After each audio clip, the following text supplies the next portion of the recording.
Hello, everyone, and welcome to this webinar. It's a very exciting webinar that we're doing today with Dr. Will Tuttle. He's the author of The World Peace Diet. And this webinar that we're doing is part of our programming for Activist Appreciation Month. And this is what we do each February within Defense of Animals. We honor and celebrate animal activists for all the work that they do on a daily basis to help animals and to protect them and to make this world a more compassionate place. So to celebrate that, we are hosting a whole month-long of events, and this is one of our special events, and it will be a webinar on how to thrive as a vegan activist with Dr. Will Tuttle. So many of you may know Will. He's a best-selling author, and he wrote the book, The World Peace Diet, and he's also spoken around the world. He's an acclaimed speaker. He's traveled. Actually, he spends much of his time traveling around and doing vegan education and outreach to international spots around the world. And he is an accomplished pianist and author of many books and meditations. He specializes in deepening your intuition. And he's going to share with us today some key essential tools and practices we can do each day to enhance our well-being as activists. So without any further ado, I'd like to introduce Dr. Tuttle. Hi, Will. Are you Thank with you. us? Yes. Hi. Can you hear me okay? Yes, Is we this can hear working? you. Yes, Uh, it is working. Yay. all right. That's just fabulous. So, Good. um, wonderful. One little tip, if we could maybe adjust the computer just a tiny bit so we see a little bit more of your face, and then we'll be good to go. Perfect. Yay, that's wonderful. Thank you so much, Will. I appreciate it. And so we have just a wonderful audience of people here. We also have people who are joined on Facebook Live on our Vegan Spirituality page, and we're here together to hear your wisdom for us and to celebrate Activist Appreciation Month.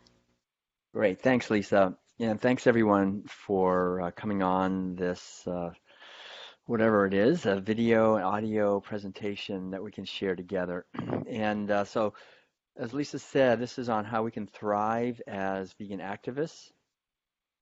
And this is a serious question. Actually, it's a joyful question on one hand. I think if anyone deserves to thrive on this planet, it's vegans.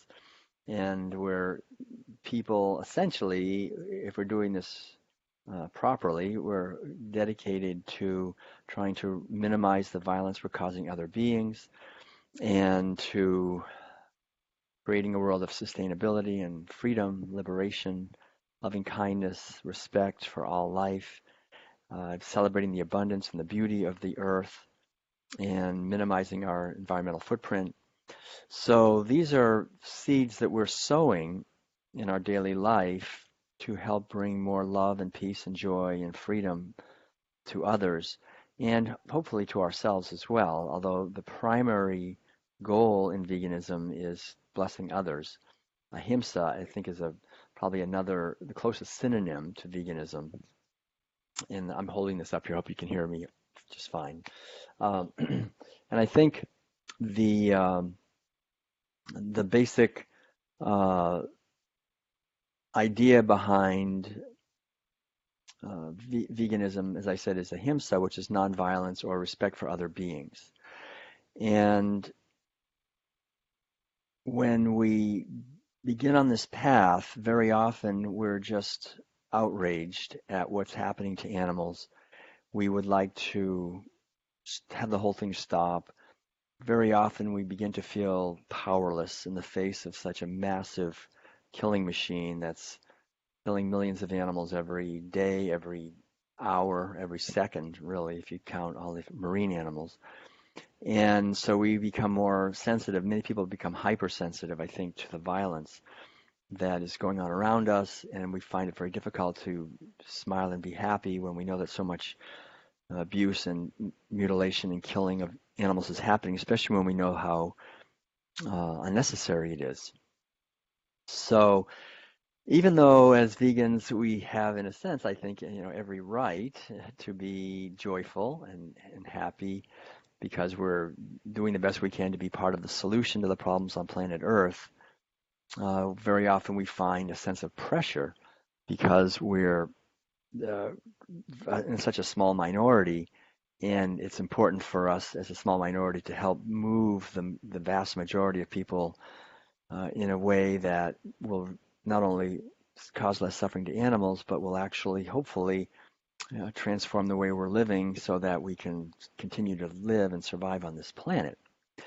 So I'd like to offer some help, what I think are helpful ways to be effective as advocates for compassion and kindness and vegan living, and also to thrive ourselves. So, and they're all interconnected. And I think what I'll just do is talk maybe for 20 to 30 minutes and then just open it up for your questions. So feel free to ask questions after I just get some of the main stuff out of the way here. So I think one of the fundamental things to understand as I talk about in the World Peace Diet, and we also have several books out now since the World Peace Diet came out. The World Peace Diet we just published in the 10th anniversary edition a couple of years ago, and it's, as you know, it's been translated into quite a few languages, about 16 or 17 at this point. And so part of that has led to us being able to travel a lot to other cultures, especially in Asia. We spent time in India and China, Taiwan, Korea, Vietnam, Singapore, and a number of other countries, also in the Middle East, in Africa and Europe. And so we're able to interact a lot with other vegans and other societies on their home turf and see the way that they are approaching veganism. And I have to say, in Asia especially, China, for example, Taiwan, Korea, Vietnam, India, there's a much more explicit willingness to embrace veganism as a spiritual practice, as a spiritual path, or to see it as a spiritual path as well as a path of justice and social action. And in the West, we tend to see veganism more as a path of social justice, maybe of health, not so much as a spiritual path, but I think seeing it as a spiritual practice is very helpful. And it's true, it's accurate. It is a spiritual practice. And so that I think can help us thrive as vegans because we realize that spirituality is a practice and it's something that we can cultivate and develop in our daily lives.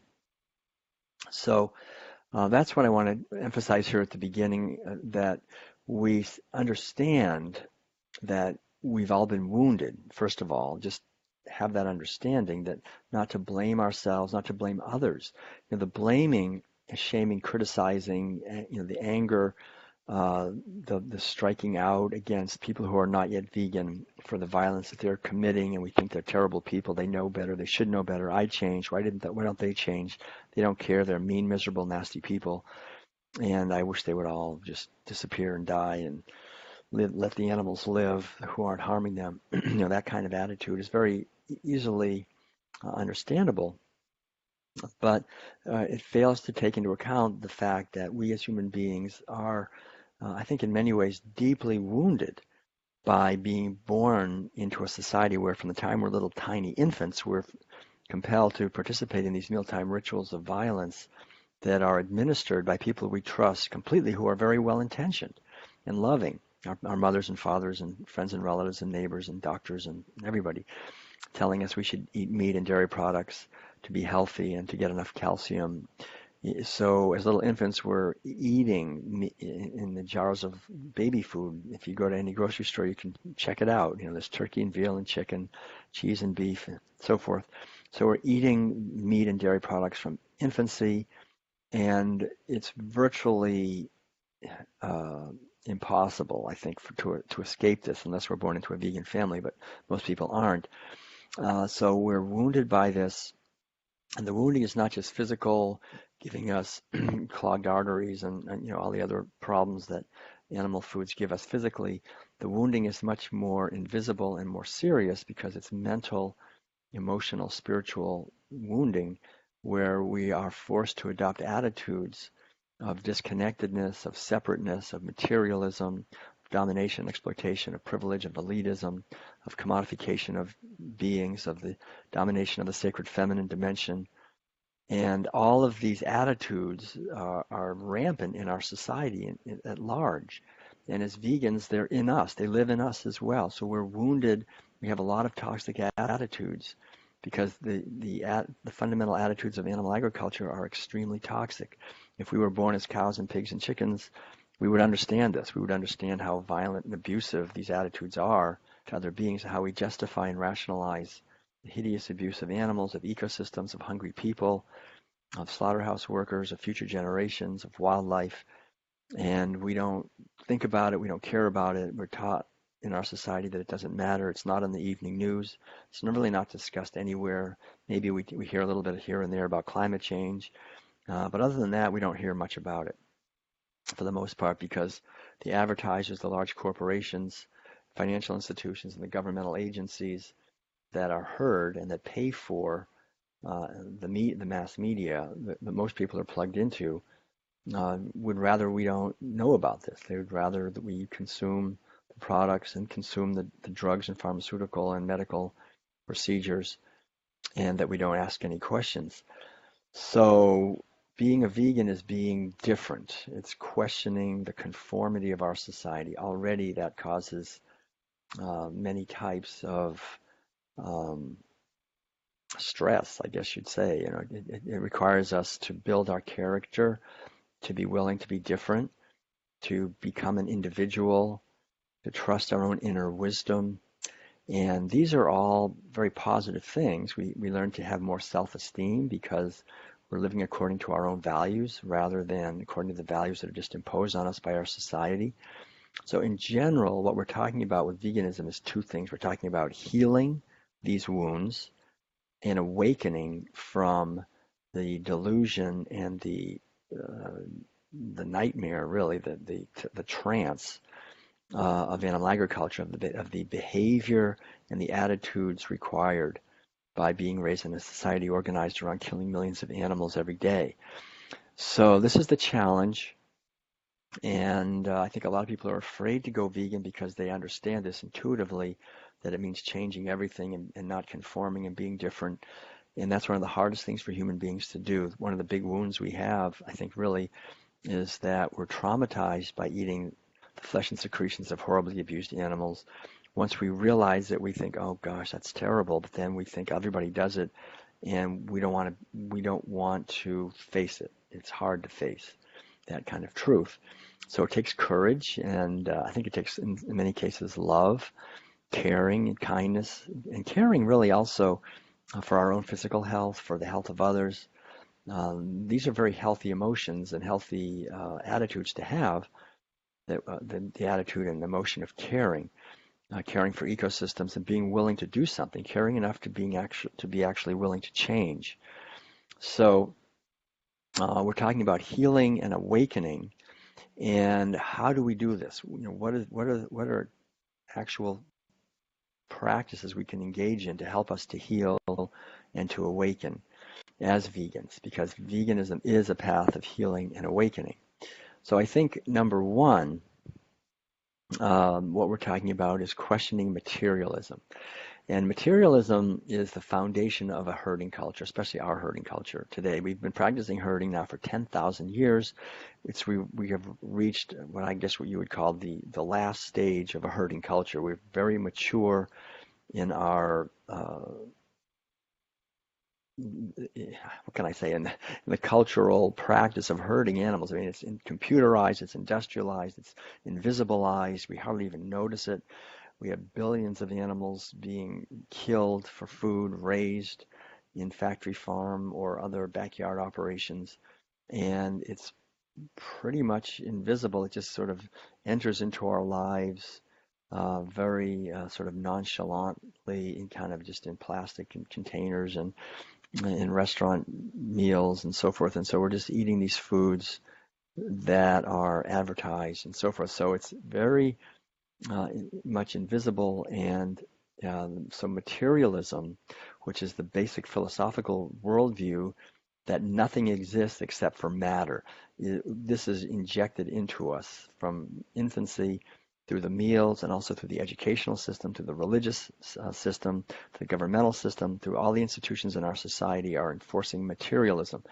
So we're not only seeing animals as mere objects that are bought and sold by the pound, we're basically also taught to see ourselves as mere objects, that we're just born and will die, that we have a name and a form, that we have no purpose other than to consume, essentially, because in a materialistic society where there's nothing matters, there's no consciousness really. Consciousness is seen to emerge out of matter.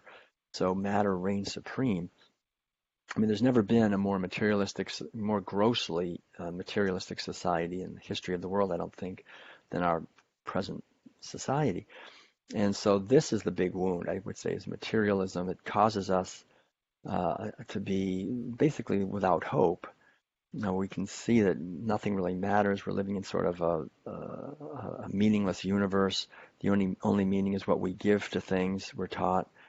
And we're born and we'll die, and the only meaning is what we can make of ourselves, or maybe passing on our genes is what materialistic science says. It's extremely bleak, shallow, somewhat narcissistic, ignorant, deluded worldview. You can't imagine a more deluded, ignorant, violent, abusive, shallow, meaningless worldview than materialism. But that's what we're born into, and it's because of animal agriculture. So just basically begin to connect with our intuition, which to me, intuition is the inner wisdom that connects us with the eternal dimension of consciousness, which is our true nature. And most cultures have understood that we are, on some level, eternal beings. Animals also, all living expressions of life as individuals are manifestations of something far greater. This is something that we can understand directly, I think, through meditation, when we quiet our mind. So one of the things I really want to emphasize as an important practice is the practice of meditation, broadly defined as simply the effort to bring our mind into this moment. We're raised in a society where we're taught to virtually never do that, to always be distracted by the past and the future, to be trying to change other people, trying to change ourselves, trying to get something, trying to be entertained, always running after something or avoiding something. And this is a mental wound, psychological wound. We're not comfortable with ourselves. We're not comfortable with nature. We're not comfortable with our own true nature. We're taught to be busy all the time. So to make an effort to, I would say on a daily basis, to become the witness to our mental activity, to be aware of the breath coming in and the breath going out, the arising of thoughts, the arising of feelings, the passing away of thoughts, the passing away of feelings, to realize that we are not just this activity, that we are the ground of consciousness that makes this activity possible, within which this activity is occurring. And when we begin to get a glimpse of that, then we begin to realize that what we are has enormous capacities and depth, and that we don't need to try to search for meaning. Our meaning is in our awakening, our deepening our understanding, deepening our ability to contribute to the healing of our world, and to understanding the truth that we are, and to being a force for compassion for this lifetime. And we begin to realize that before we were born and after we die, consciousness is not born and does not die. Consciousness is eternal, and what we are is also eternal. So this is important, I think, to have that bigger picture, that we've come to this planet for just a short time. We're here for a short time. We've got a job to do, and not to get distracted or caught up in the nonsense and delusion that animal agriculture foists upon us, but to realize that we're here just for a few years, a few decades. It's like the planet has been sending out maybe an SOS or something. Help! I'm being mugged by this wayward species here. So we're born as that member of that wayward species, or that learning, evolving species. and we're here to be a force for healing. So that means we have to heal ourselves, right? That's the most important thing. Our consciousness, we've been wounded growing up here. So by practicing meditation or something like that, something where we're deepening our connection with the present moment, maybe through dance or music or art or through prayer. But meditation generally is that I do a lot with music for myself. I play the piano I can every day, and I find that just immersing myself in the flow of music is a very helpful way to uh, connect more deeply with the beauty and love that is the source of life. Other people do it in other ways, but to really have a path that you can connect with every day of creativity and of connecting with nature. So those two things are important, and then connecting, like I say, with meditation, with what meditation is, which is a mind that's poised in this present moment. And that's not easy. It's kind of like anything else. Whenever we practice something, we start out with maybe we're not very good at it, but with practice we can get better at it. If I was to sit down at the piano and I never played the piano before, yeah, I don't know how good it would sound, right? I mean, it might not be that satisfying to me, but by playing every day for 45 minutes a day for the first 20 years of my life, at that point, I knew enough about chords, melodies, rhythms, and dexterity with the fingers and all that, so that it was very meaningful and beautiful and fulfilling and harmonious. And it's the same thing with our mind. If we're never taught, and that's the thing, our mind in our society, we're not taught that our mind is an instrument like a piano, right? Our mind can bring forth just really unhappy, discordant, raucous noise, or it can bring forth beautiful, uplifting music and wisdom and kindness and so forth. So to train our mind, actually, to train and I think the most important thing is to, in a sense, tame our mind. It's kind of running wild. It's never been um, seen the benefits of tethering it to this moment, to the breath, to the awareness of right now, to the openness of this moment, to being right here, and then to train our mind to go deeper, to look more deeply, to feel more deeply, to care more deeply, to listen more deeply, to pierce through the many levels of delusion that have been accumulated through our lifetime till we reach a deeper level of ourselves. And I think we can all do this. We can all quiet our mind to the point where we connect with that bubbling spring of joy that's always arising in the core of our being. There's a bubbling spring of joy that does not need any reasons in the outer world. We don't need a reason to be happy. What we are is happiness. What we are is infinite eternal consciousness right now expressing alive, aware, awake, and where we have literally infinite possibilities to bless the world and to learn and to grow at every moment. So we have a precious human birth.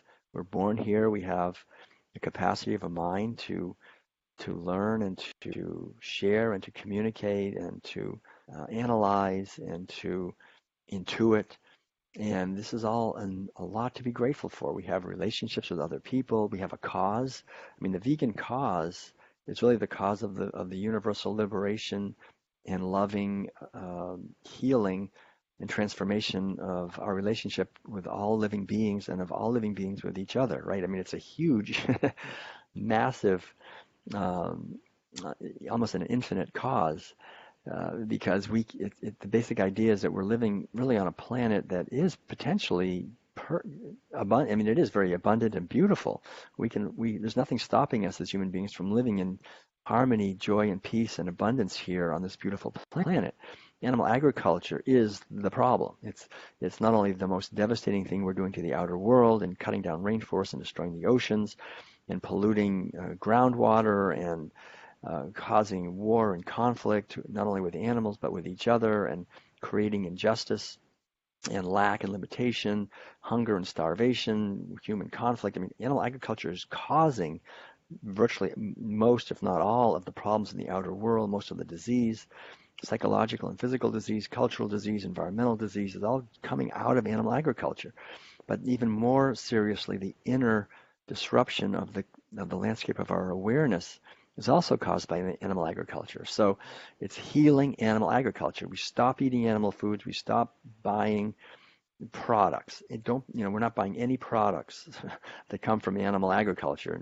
Honey, meat, dairy products, and eggs, wool, silk, leather, fur, down, products tested on animals, rodeo circuses, all that stuff. We're not supporting with our dollars. We're not voting for it. And we're finding alternatives that are organic and plant-based. So that's a whole practice right there. Just doing that practice, that discipline, is enormously liberating, and I have found it to be enormously joy-producing. Minimalism in general produces tremendous joy. Having a lot of stuff is not the path to happiness. This has been well understood by a lot of wise people for really hundreds or thousands of years. We lived in an RV for 17 years. If I wanted a new pair of pants, I had to give away a pair of pants. I had no room in a closet to have another pair of pants. Right? And it's great. It's fantastic. We really learn to appreciate what we have. So living in with a small footprint, it looks like we're giving something up. We're giving up having all kinds of stuff. We're just really giving up misery and unhappiness and attachment to exterior objects. We're cultivating a sense of sufficiency, a sense of contentment with what we have, a sense of caring and kindness for others, a sense of inclusion, and a sense of taking responsibility for the ripples that radiate from our lives.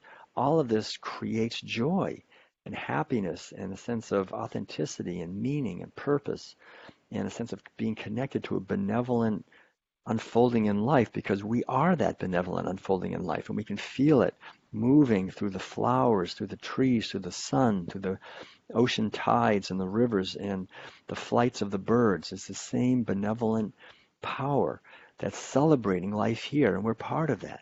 As soon as we engage in animal agriculture, we're destroying the benevolent force of life. We're becoming materialistic. We're shutting down the 5 dimensions down into one. Flatten everything out, stamp it out, kill it, eat death and destruction and violence and misery, cause it, vote for it, pay for it, pretend it's not existing, rationalize it, lose our self-esteem, lose our self-respect, lose the respect we have for others. This is hell. It's misery and violence. So the whole idea is veganism is awakening out of this prison. It's escaping, in a sense, the prison of self-centeredness and abuse and violence, creating as best we can spaces of love. Our home is a space of love. The land where we're living is a space of love. Our own body is a space of love. Our mind is a space of love. And what we see as best we can becomes a space of love and respect. And to live this way requires, really, it beckons us to meditate. It beckons us to contemplate, to connect to a deeper, in a deeper way with the source of what we are, to discover the source that we are. What is the source of what we are? What is our source? What is it? Out of what do we spring, moment by moment? When we're born, where do we come from? What do we return to again? When our physical body goes away, what happens to us? These are the questions that materialism can never answer. What happened before the Big Bang? This idea, materialism is so funny. It's a comedy. The idea is like, give us one miracle and then we can figure everything. We'll take everything from there. With our materialist theories. It's so juvenile and so painfully ridiculous. So embarrassing, really, to me, quite honestly. But so as vegans, we're hopefully maturing not only out of the violence towards animals, but out of materialism to a deeper experience of life. And when we do that, then our advocacy is embedded in a much more rich tapestry of relationships. We realize that what we are is a manifestation here for a while, and we're connecting with the eternal dimension of consciousness. So we're not going to get burned out, and I think we're going to start becoming more telepathic. We become more, and I don't mean that in any kind of weird way. Humans are naturally telepathic. We naturally can feel what other people are feeling. We can know what other people are thinking. We can know what we live in a culture that's so disconnected. We don't even know what we're feeling half the time, especially men. So the whole idea is to resensitize ourselves to our own inner wisdom and resensitize ourselves to the capacities we have to connect with others. And we can become telepathic with other humans, with animals, and with the future that's coming, that's beckoning, and be able to get inspiration from this and to uh, bind together with others. And I think this is what's happening. We're doing that, I think, in the vegan movement. And for example, we have the Worldwide Prayer Circle for Animals, where every day at noon we say the prayer. It's an affirmative prayer. Compassion encircles the earth for all beings everywhere. Compassion encircles the earth for all beings everywhere. We affirm this truth. People all over the world, thousands of people do this every day at noon, wherever they are. Compassion encircles the earth for all beings everywhere. So we're building a field of truth, a field of consciousness. I call it the truth field. There's a truth field that surrounds the earth, and we can feed that truth field every day with our consciousness, with our awareness, with our ability and our willingness to see the truth. When we look into a burger, we see the cow. We don't just look at a cow and see a burger. That's the falsehood. That's reducing beings to objects. We see the object and we see the being behind that, and we have love and respect for all the beings involved. And I think this is feeding the truth field. So these are practices that we can engage in. Every morning, I would recommend practicing the practice of discipline, that the first thought that enters my mind is one of gratitude. Really cultivate this capacity to be grateful. And we are grateful, but to feel it, to really feel it deeply, how grateful I am for another day, another opportunity, another precious uh, day in this lifetime, and all of it that represents, the infinite capacities for learning and growing and sharing and contributing and so forth. And so cultivating that attitude, and then taking time to meditate, to listen quietly, taking time to engage in in celebrating our physical body, maybe doing some yoga, some tai chi, some qigong, some stretching, some running. I think aerobic and also flexibility and strength, all those three things, doing something for all three aspects of our physical body, doing something for our spirit, for our mind, like meditation and prayer, where we're connecting and deepening our awareness of the truth of the present moment, which is the only place our consciousness actually exists. Doing some studying, some reading of inspirational books, or something that helps deepen us and deepens our connection with the eternal dimension of consciousness. Doing that every day, taking risks and trying new things is very helpful. Just learning new languages or learning new abilities, practicing maybe some music or some art or some poetry, doing something differently, traveling to other cultures, learning learning other languages, connecting with our dreams is very important. Connecting a deep connection with our dreams at night. They can be really wonderful uh, tools for inner guidance, actually, once we learn to see symbolically, see what things represent in our dreams. And then, like I said earlier, practicing creativity, doing something every day that we feel is creative, maybe some music, some art, some yoga, dance around the living room or go outside, connect with nature every day if we can, take a walk, take a swim, look at the stars, the sun, the sky, take our shoes off, connect with the earth, notice the wildlife. There's wildlife everywhere. Maybe it's just a spider in the corner of the room, but that's wildlife. And appreciate nature. So many times as vegans we get burned out because all we think of and all we focus our attention on is all the abuse that animals are enduring. And while it's important to be aware of that, it's also important to be aware of the other truths. The fact that we can see birds celebrating their lives. We can see fishes celebrating their lives. We can see animals celebrating their lives. And as we do that, we realize that there's a lot of wonderful things happening on this earth. It's not only bad. There's bad things happening, but we're somewhat forced in our society to overemphasize the bad things. The news is news stations have learned that the more negative news they show, the advertisers actually sell more products, the more negative news. So now it's about 99% negative to maximize the effectiveness of the ads. But for ourselves, why don't we make it 99% positive? To see the beauty, take time to see the way the sun sparkles in the water, or the way the leaves of the tree are fluttering in the wind, or the way the birds sit and cock their heads and how they start singing. When we take time to see the beauty of nature or the beauty in our own body or that's around us, we're feeding this dimension of beauty, which is really the ultimate truth. And the ugliness, the essence of ugliness is animal agriculture. You don't get more ugly than animal agriculture. It is the epitome of ugliness. And so it's hard to keep looking at ugliness all the time, to be aware of the ugliness of animal agriculture, the horror, the misery, the imprisonment, the insane meaninglessness of stealing babies from their mothers and killing the babies and killing the mothers, and the sexual abuse, the rampant violence. You cannot get more evil and satanic and demonic and ugly than animal agriculture. There's nothing worse, really. I mean, unless it was human beings that were being factory farmed for meat. But there's not much difference, quite honestly. The animals are beings like us who are capable of suffering and who are the subjects of their lives and have their own interests.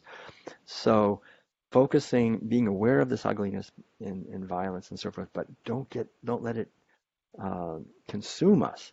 It's important to see the beauty and see it in ourselves and see it in nature, and bring, I think, really more and more to bring beauty to the movement, so that instead of trying to tear down and destroy a negative system, we can try that. We can try to tear down and destroy a negative system, or we can build up and nourish and support a positive system. I mean, which would we rather do, and which is actually ultimately more effective? If we try to tear down a negative system, we have to replace it with something. And usually what happens in these situations is it's just another negative system, because that's all we know, that's all we think. We use violence and we get more violence. So to use nonviolence, to use love and creativity and beauty, create beautiful vegan meals and create beautiful relationships and support each other. It's so sad to see vegans criticizing non-vegans, and it's even sadder to see vegans criticizing other vegans. I mean, what good does it do to criticize others? The whole point is when someone is wounded and hurt, we can criticize them and say, "Wow, you're stupid to be sick." But love is what heals. Light is what casts out the darkness. Love and light and kindness and mercy, these are the healing forces that veganism stands for. Ahimsa is nonviolence, and nonviolence is love and kindness. So please make an effort to educate yourselves about these ideas. We've written a book, besides the World Peace Diet, a book called Your Inner Islands, The Keys to Intuitive Living, which has a lot of exercises to help cultivate intuition, teachings on intuition. We have this inner wisdom shining in our heart like the sun. It's always shining. It's always present. Sometimes we say the sun's not shining. The sun is shining. Maybe the clouds are in the way, but the sun is always shining. Even at night, the sun is shining. It's just that we're turned away from the sun, but the sun is actually always shining. It's the same thing with our intuition. It's always shining. We're turned away, looking the other way, listening to the old tapes in our mind, but the sun of our intuitive wisdom is always shining. It can guide us in our lives. So this is a book. You can get it on Amazon or from our website or whatever, but it's just based on many years of research that I've done into how we can cultivate and develop intuition. And there's a lot more in that book than I can talk about here. We've also have a book that just came out a couple of days ago called Buddhism and Veganism, Essays Connecting Spiritual Liberation and Essays Connecting Spiritual Awakening and Animal Liberation. And it's available also on our website, worldpeacediet.com, or on Amazon or other places. You can buy this from vegan publishers. And I think there's a lot of wonderful wisdom in that book, too. I'm the editor of the book. I wrote 3 essays in there, and about 17 or 18 other authors wrote essays that I chose. There are Buddhist vegans from many different traditions, lamas and meditation teachers, Dharma teachers, Buddhist practitioners that are vegan who bring a lot of wisdom. And I think the part of the Buddhist, the Eightfold Path in Buddhism, it's focused on our behavior, our thinking, but also on getting beyond our thinking to a high state of meditation where wisdom begins to dawn on us. And I think as the vegan movement begins to employ some of the wisdom from the world's spiritual traditions in our practices, then we'll find more harmony and peace and justice naturally arising within us as individuals and in our movement. And we'll begin to attract a lot more people. The whole thing is about attraction. Instead of trying to blame people, it's just attract people. With, the veganism is going to be the happiest, most joyful, most sustainable, most the healthiest party on the planet, and it's going to attract people to it in an ever-increasing way, ever-increasing momentum. So to help build a party of joy and freedom and liberation, creating animal sanctuaries, creating vegan restaurants, creating vegan cooking classes, creating ways we can coach people and videos that show these things. So it's important, as I said, to be aware of the violence towards animals. However, I think the real key is to live a positive life, to take charge of the internal environment of our own mind so that it's positive, that we're feeling love for others and for ourselves and feeling the respect that we naturally feel when we're vegans, that we're doing the best we can to minimize violence. We're respecting others and having patience really with others, and realizing that others have been abused, have been forced to eat animal foods. Their basic wisdom and intelligence has been slammed shut for the first 20 years of their life at least, eating these foods and being forced to participate in these rituals of violence. So we have to have compassion for these people and plant seeds. That's what we can do. We can plant seeds. We can't change other people. We can only change ourselves. But we can change ourselves so that when we plant seeds, we plant them more effectively because we're congruent. Congruence is the key. If we're congruent, our words and the way we say them, our tone of voice, who we are, when that all lines up, then we plant seeds deeply, and we'll find that without trying, in a way, we leave a wake of vegans behind us, in the sense that we find people just understand what we're saying because we're living it. We don't have to argue with people. The whole idea is to emphasize that we've all been wounded and how fantastic it is to free ourselves from the prison, to leave the prison. As individuals, we can all do that. So these are, I think, underlying important practices, underlying important ideas. It's a praxis, right? There's a theory and a practice that go together. We have to have it's important to understand the theory of what veganism is, of meditation and healing, and the practice of engaging in every day what veganism is, of course, but also practices that bring us to the deeper level of our consciousness. And then when we get up after doing that in the morning and we go into our day, we can carry that through the whole day. And then before we go to bed at night, we can take some time to reflect on the day, to reflect on ways we could have perhaps acted more skillfully, to send love and peace and healing into our world. We have also a couple of guided meditation CDs. One's called the Four Viharas. Vihara is an old Sanskrit word that means abode. This is a practice that I found really helpful. I've done it probably for over 50 years now, 40 years, maybe 40 years. And Vihara, the four Viharas, the four abodes are love, compassion, joy, and peace. Just breathing and generating love, and breathing and generating compassion, and breathing and generating joy, and breathing and generating peace. Throughout the day, we can do that while we're driving the car, while we're walking through the shopping mall, while we're standing in line at the post office. We can send love, compassion, joy, and peace to everyone around us, and let it just radiate and fill the whole world. We can actually practice that. We have another meditation CD called World Peace Meditations that has specific meditations for gratitude and abundance and peace and healing and animals and the earth healing. And we can do these practices while we're driving, or while we're meditating, or while we're going through the day. So we can always engage our mind in a positive way. We can be constantly cultivating a sense of gratitude, a sense of love and kindness for others. And we'll find that this creates a feeling tone in our lives that just brings greater effectiveness to what we're doing, and that it actually does increase the effectiveness of our actions and of our whole movement. And it reduces the amount of burnout. So those are the two things. When we cultivate the practices I'm talking about of how we can thrive as vegans, we become more effective as advocates, and we become more effective because effective advocacy is not only material action, material getting people to sign a petition or showing them some kind of video footage or something material. It's also when we send in our heart a feeling of love and kindness into the world, we can be transforming the world that way too, on a non-material way. And we have to realize that we've been wounded by materialism in a way that we ignore this capacity. But we have this capacity to uplift the world in a non-material way. That's also very real, and perhaps even more real than the so-called material things that we're doing. It's good to do both. Obviously, Madeline and I do a lot of meditating. We do a lot of running around, giving lectures and concerts and workshops and interviews and so forth. Right now, we're at Hippocrates Health Institute in Florida, where I'll be speaking here this week. And it's a healing center, and people learn to eat a lot of sprouts and really healthy food. But there's a lot of emotional and spiritual work that's also included in the treatment here. And that's how it should be, because we're whole people. We're not just physical bodies.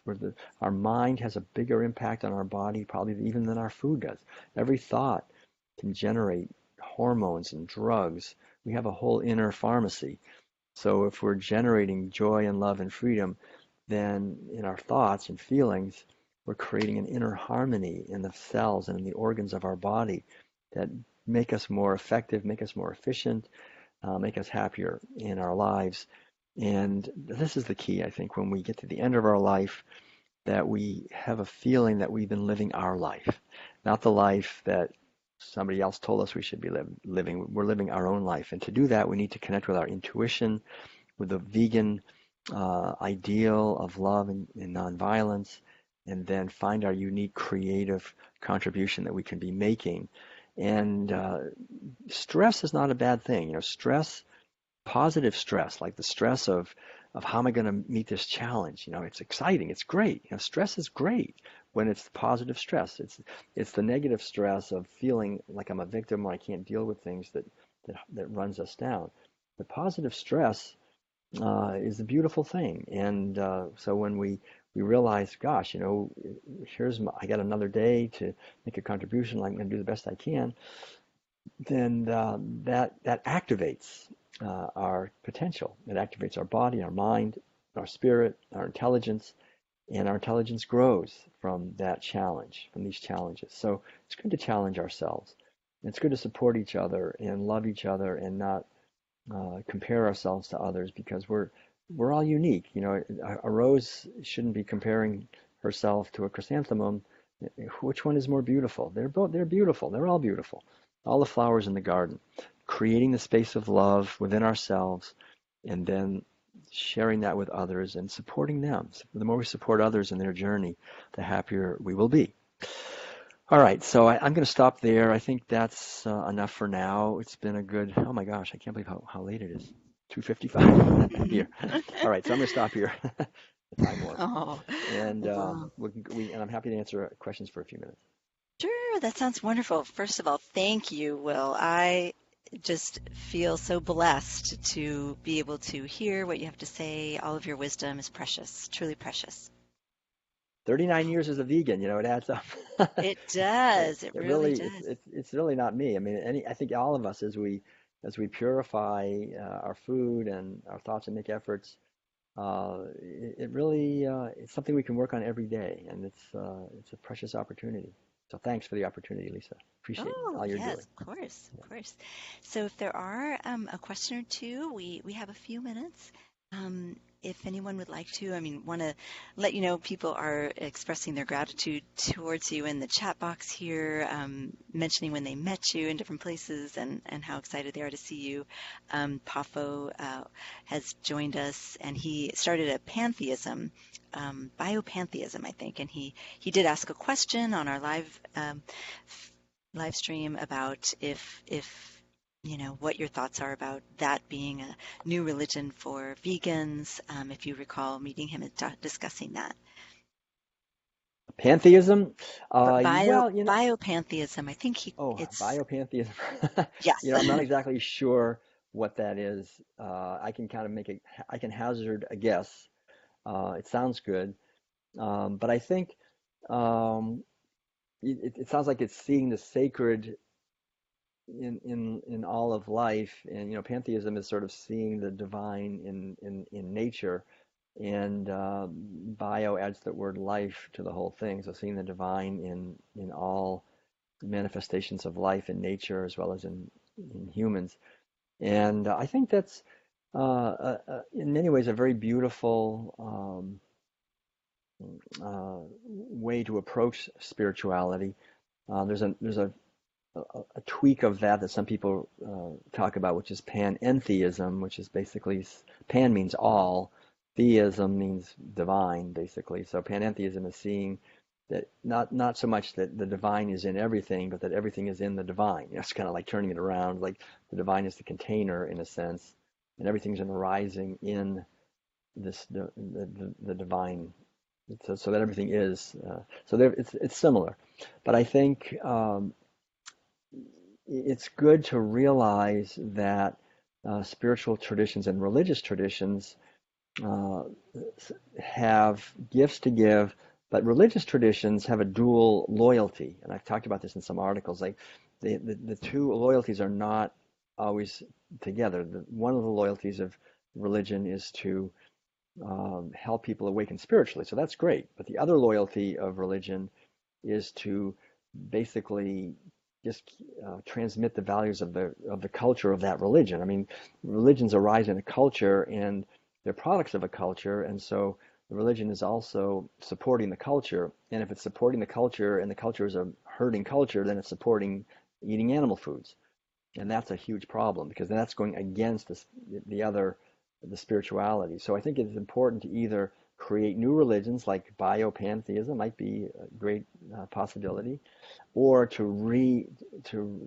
somehow remake and reform the religions that we have to bring them into alignment with the deeper spiritual wisdom. And we see that happening, I think, in Christianity and some other religions. It's really wonderful for me, for example, when I go to China, to go to a country where the main religion, which is Buddhism, is trying to get everybody to go vegan.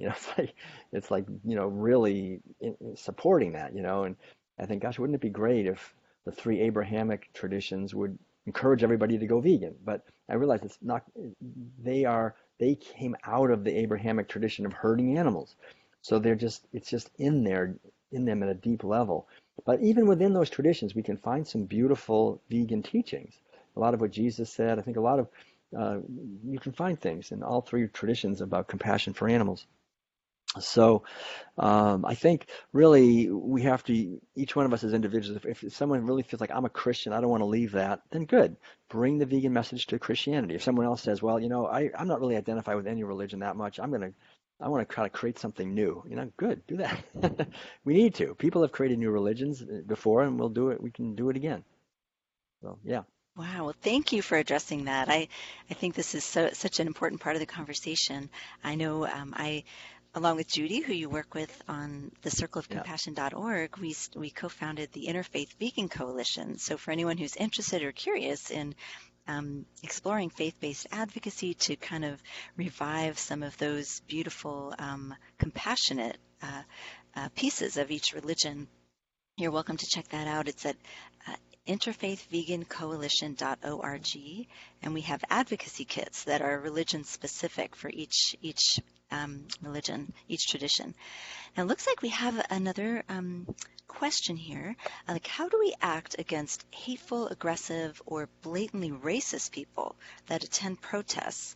And Angelica, who's sharing this, has said she's seen a few of them, and is wondering, how do those people make us as vegans appear if we're supposed to be peaceful, and how do we Uh-huh. handle those people when these aggressive, hateful, and racist behaviors happen at vigils and protests? I'm wondering if she means the vegans who are at the protests I think I are think so. hateful. I think that Yeah, it sounds like there may right. be some Yeah. of that or I some mean, conflict. right. I've heard a number of people worried about this, saying that it's disturbing to them that our vegan movement has racist vegans or sexist vegans or angry, hateful vegans. And how's that possible, or why is that happening? And I was trying to address that really in what I was saying, in the sense that just because we've gone vegan doesn't mean we're not wounded still by the culture. So going vegan is great. Some people go vegan, they're able to make the connection with the animals. They don't want to cause any more suffering to animals. But these deep racist or sexist or whatever it is, deep wounds, anger, and uh, indifference, I think is in some ways even worse than hate, can still be alive in us as vegans, and I think it is. I think in all of us. I mean, as vegans, we still have a lot of progress that we need to make in our own unfoldment. So I think the basic thing is there's probably, I would say, a twofold answer to that question. One is um, the main teaching in veganism is love. So to try to deal in a loving way with each other, with other vegans who are showing these things, and not so much try to correct them or tell them that they're wrong for these behaviors, but to try to model the positive behaviors as much as we can ourselves, and then to talk about it, try to create dialogue so that vegans will realize it's not okay to be sexist or racist or abusive to other people, whether they're vegans or not. And the other thing, of course, is that our movement is infiltrated by people too who may be trying to divide the movement, and these people may be infiltrators sometimes, and it's hard to look at someone. Are you an infiltrator? But there are infiltrators. I mean, there are people who are like working for the police department or the FBI or whatever, and just doing what they can to disrupt the movement.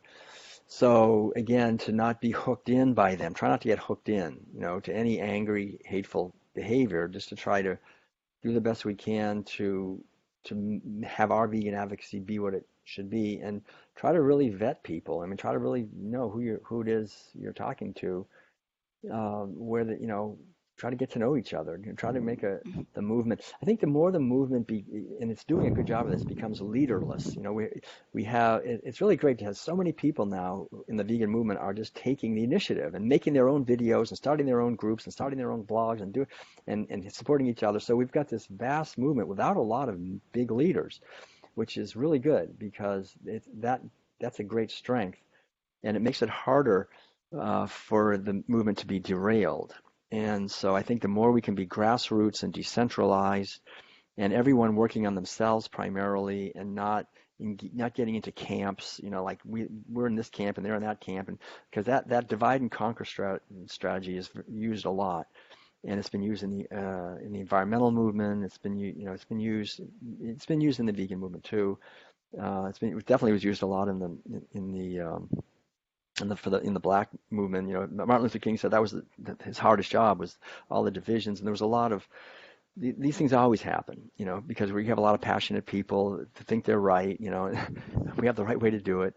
So the problem is when people don't work on themselves. That's why I think it's so important for us to work on ourselves. Like Gandhi kept saying this over and over again. He said, the most important thing we can do is to try to transform ourselves if we want to transform the world. And Thich Nhat Hanh is bringing this teaching. A lot of his students are in the Buddhist and the peace and the vegan movement, all three. They're all in all three movements. And his emphasis is the same thing. You can't contribute to peace if you're not peaceful. You can't really contribute to the vegan movement if you're not living what veganism is, which is love and kindness. So if someone gets angry, we as vegans, and they're a vegan, we tend to get angry back because it tends to escalate. So to try not to let things escalate, to try to have understanding and see that there are some within the movement that tend to maybe promote that kind of thing, but not to throw gasoline on the fire of that, and try to do alternatives that are more understanding, I would say. Mm, beautifully said, Will. Thank you so much. This is super helpful. I want to just honor your gifts to us today for Activist Appreciation Month and what you continue to give every day on a regular basis to our community.